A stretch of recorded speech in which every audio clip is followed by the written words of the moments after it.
el kickboxing es el deporte más completo que hay, porque usamos las manos, usamos las piernas, hacemos mucho físico, nos relacionamos. Para mí es uno de los más completos porque lo usamos todo. Beneficio, bueno, yo creo que tienen muchos beneficios, tanto saludables, tanto en compañerismo, el coordinar, el relacionarse y, bueno, pues compañerismo.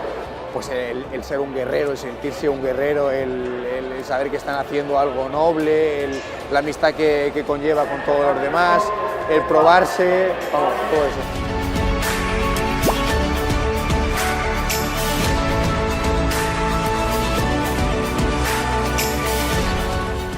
Romper con este cliché que tiene de que somos unos agresivos, de que solamente quieren pegarse. Nosotros hacemos todo el contacto muy moderado, ¿vale? Lo que buscamos es que al terminar el combate no tengan un rival o un enemigo más, sino que tengan un amigo más, ¿sabes? Todos llegan aquí con un número de amigos y si se van de aquí teniendo más amigos todavía.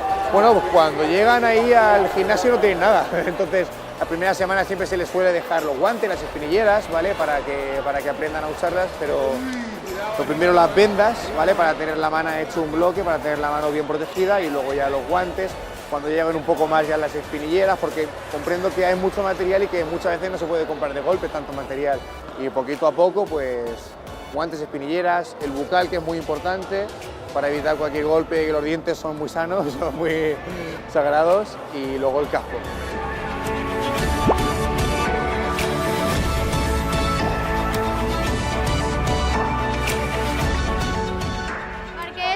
Que m'agrada, els amics em van dir que era de companyerisme i vaig provar i em va agradar.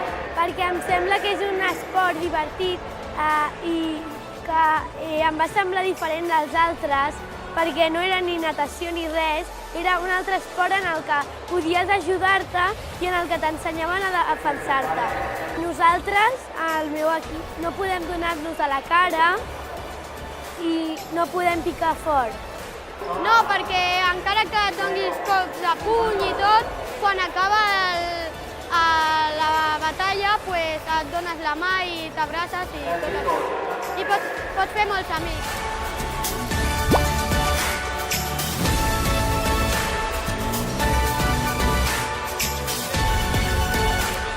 ¿Por qué les gusta? Bueno, sí que es cierto que a los niños les llama mucho la atención ese deporte. Exactamente no te puedo decir por qué, pero es que yo creo que nos atrae a todos y cada vez más. Y los niños pequeños es pura imagen de un adulto y muchos niños están siguiendo los pasos de los adultos. Luego se desahogan mucho, descargan mucha adrenalina, que no sé por qué, pero si es el colegio no sé qué será, pero lo necesitan. Muchos estudios, muchos deberes y por un lado o por otro han de soltar esa adrenalina. Yo creo que es el deporte adecuado para los niños. Sí, la verdad es que estos últimos años se ha notado más y esperemos que siga así, subiendo para arriba y que el año que viene tengamos más todavía y en vez de 200 tengamos 300 niños.